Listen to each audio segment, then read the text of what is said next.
और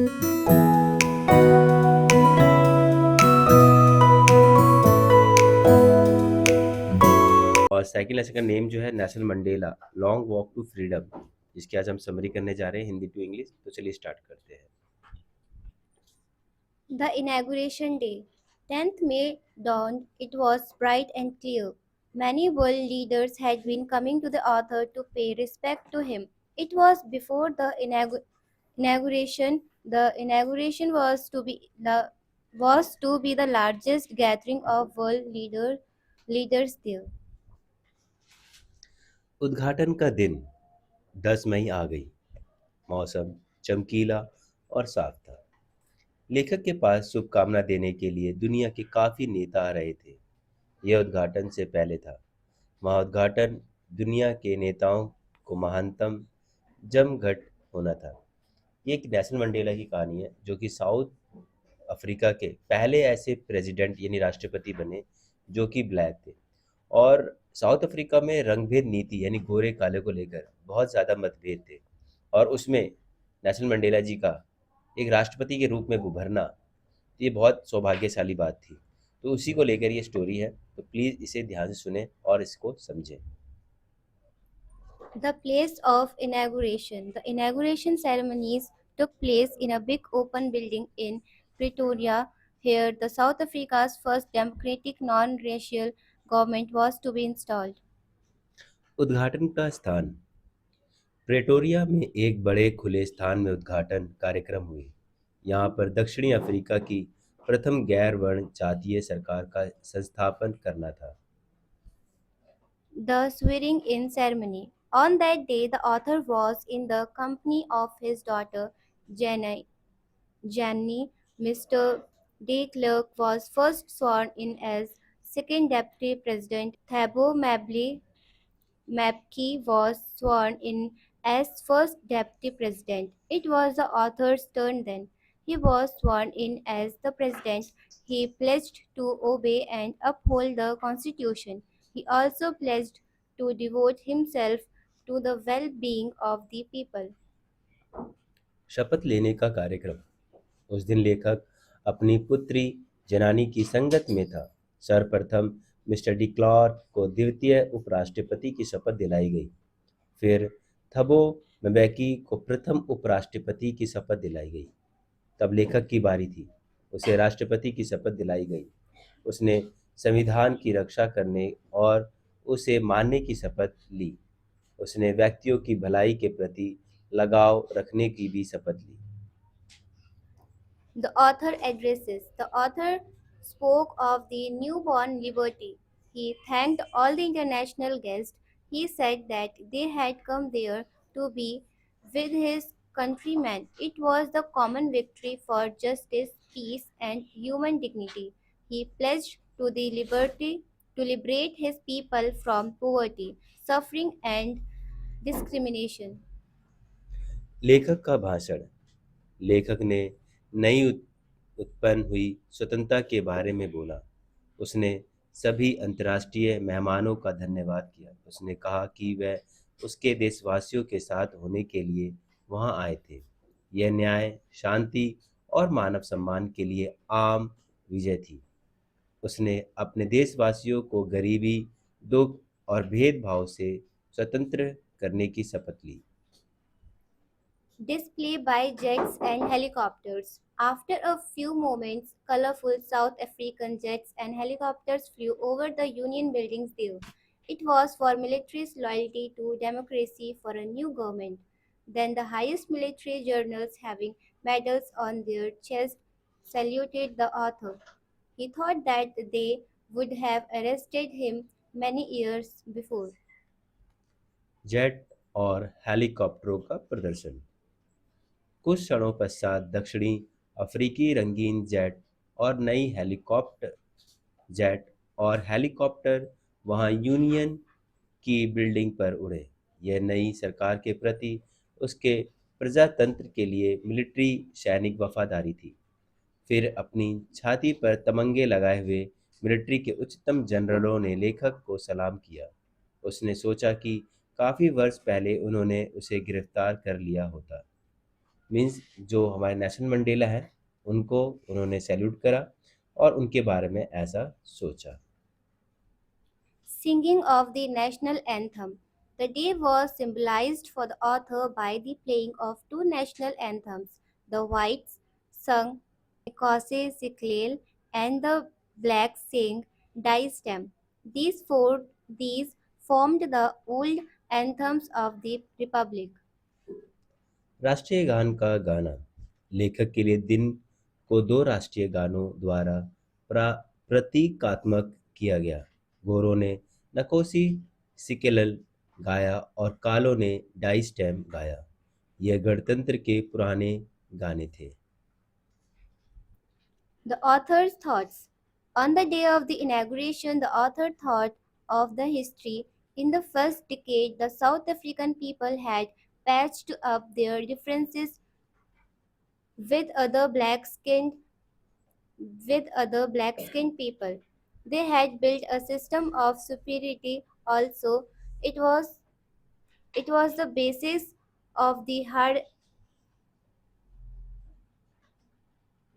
harshest societies. This system had now stood overturned. Now it was the system that recognized the rights and freedoms of all people. लेखक के विचार। उद्घाटन के उस दिन लेखक ने इतिहास के बारे में सोचा। पहले दशक में दक्षिणी अफ्रीका के व्यक्तियों ने अन्य काले व्यक्तियों के साथ अपने भेदभाव समाप्त कर लिए थे। उन्होंने अपनी श्रेष्ठता के सिस्टम को भी बना लिया था। यह सर्वाधिक सख्त समाजों का आधार था। अब यह व्यवस्था समाप्त हो गई थी। अब यह व्यवस्था जो भी सभी व्यक्तियों के अधिकारों और स्वतंत्रता को पहचानती थी।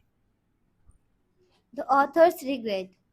This auspicious day came after the sacrifices of thousands of the people. The author thought of himself, the sum of all those people. He was pained that he couldn't. लेखक का पश्चाताप। हजारों व्यक्तियों की कुर्बानियों के पश्चात यह शुभ दिन आया था। लेखक ने स्वयं को उन सभी व्यक्तियों का निचोड़ माना। उसे कष्ट था कि वह उनका धन्यवाद नहीं कर सकता था। Freedom fighters remembered. The policy of apartheid created a lasting wound in his country and his people. This policy had produced great freedom fighters. They were like Oliver Tambo, Walter Sisler, Chief Lutlis, Yusuf Dadus, etc. They were men of the uncommon courage, wisdom, and generosity. The country was rich in minerals, but its greatest wealth was its people. स्वतंत्रता सेनानियों को याद करना।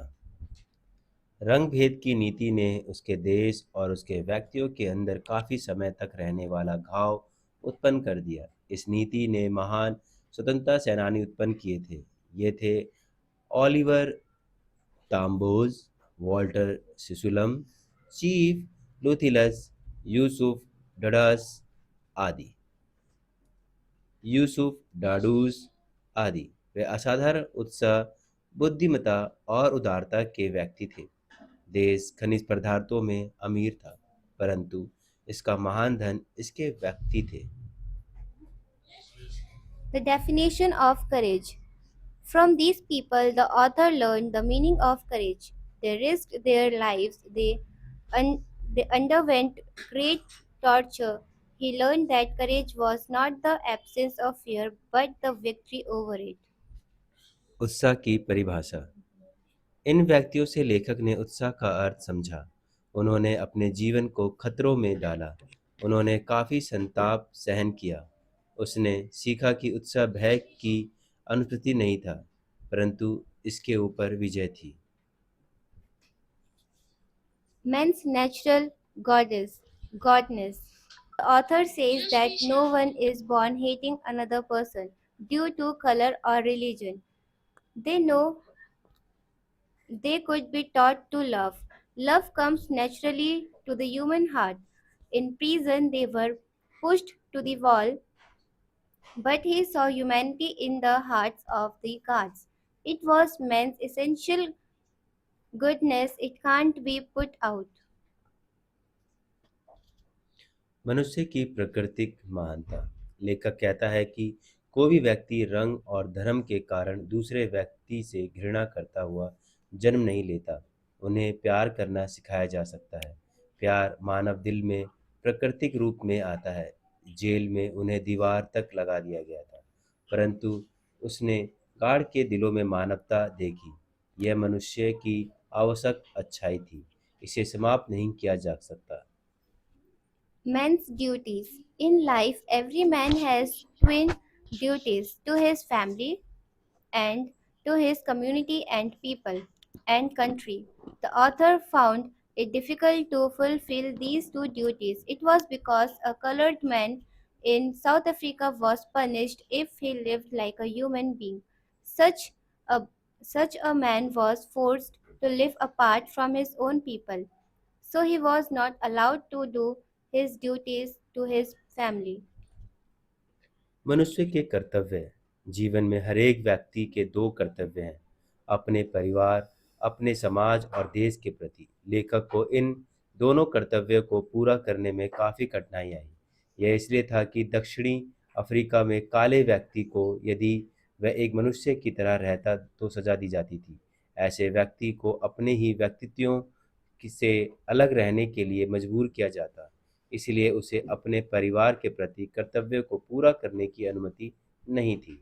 Freedom defined. The author was born free. He was not born with a hunger to be free. He was free as long as he obeyed his father and obeyed the customs of his tribe. But soon he realized that his freedom was an illusion. He began to hunger for freedom when it was taken from him. As a student he wanted freedom to read and go. Is as a young man in Johnsonburg he wanted freedom to be as per his potential. He also wanted the freedom of livelihood of his own and of family. स्वतंत्रता की परिभाषा। लेखक स्वतंत्र पैदा हुआ। वह स्वतंत्र होने की भूख के साथ पैदा नहीं हुआ था। वह अपने पिता की आज्ञा पालने और अपने कबीले के रीति रिवाजों को मानने में स्वतंत्र था, परंतु शीघ्र ही उसने महसूस किया कि उसकी स्वतंत्रता एक भ्रम था। उसने स्वतंत्रता के लिए भूखा मरना आरंभ किया। जब उसे स्वतंत्रता उससे ले लिया गया था, विद्यार्थी के रूप में वह पढ़ने और जाने की स्वतंत्रता चाहता था।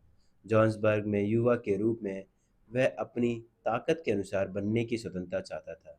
वह अपनी और परिवार की रोजी रोटी की स्वतंत्रता भी चाहता था।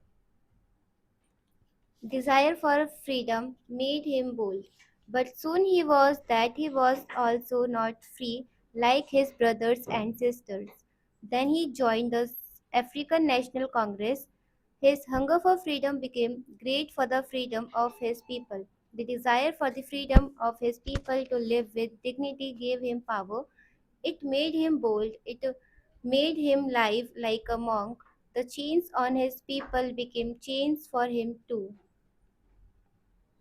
स्वतंत्रता की इच्छा द्वारा उसका बहादुर बनना। परंतु शीघ्र ही उसने देखा कि वह अपने भाइयों और बहनों की तरह वह भी स्वतंत्र नहीं था। तब वह अफ्रीकन नेशनल कांग्रेस में सम्मिलित हो गया। स्वतंत्रता की उसकी भूख और उसके व्यक्तित्व की स्वतंत्रता के लिए अत्यधिक हो गई। उसकी व्यक्तियों की शान में रहने की स्वतंत्रता के लिए इच्छा ना उसके ताकत दी, उसने इसे बहादुर बना दिया। उसने उसे एक भिक्षुक की तरह रहने के लिए मजबूर कर दिया। उसके व्यक्तियों की जंजीरें उसके लिए भी जंजीरें बन गईं। Oppressor and the oppressed without humanity. The author knew that the oppressor must be liberated like the oppressed. A man who takes away another's freedom becomes the hated. No one is free if he is taking someone else's freedom. Both the oppressor and oppressed are robbed of humanity. बिना मानवता के अत्याचारी और अत्याचार सहने वाले। लेखक जानता था कि अत्याचारों को अत्याचार सहन करने वालों की तरह स्वतंत्र किया जाना चाहिए। एक व्यक्ति को जो दूसरे की स्वतंत्रता छीनता है वह घृणित हो जाता है। कोई भी व्यक्ति स्वतंत्र नहीं है यदि वह किसी दूसरे की स्वतंत्रता ले रहा है। दोनों अत्याचारी और अत्याचार सहन करने वालों से मानवता छीन जाती है। Thank you. आई होप कि आपको ये स्टोरी पसंद आई होगी। अगर स्टोरी अच्छी लगी हो तो प्लीज़ वीडियो को लाइक, चैनल को सब्सक्राइब जरूर कीजिएगा। नेक्स्ट वीडियो में हम आपके लिए इंपॉर्टेंट क्वेश्चन आंसर और वर्ड मीनिंग लेकर आएंगे। तो बेल आइकन में जरूर क्लिक कीजिएगा ताकि जब भी हमारी न्यू वीडियो आए उसकी नोटिफिकेशन आपको मिलती रहे। तो मिलते हैं नेक्स्ट वीडियो में। Thank you for watching this video.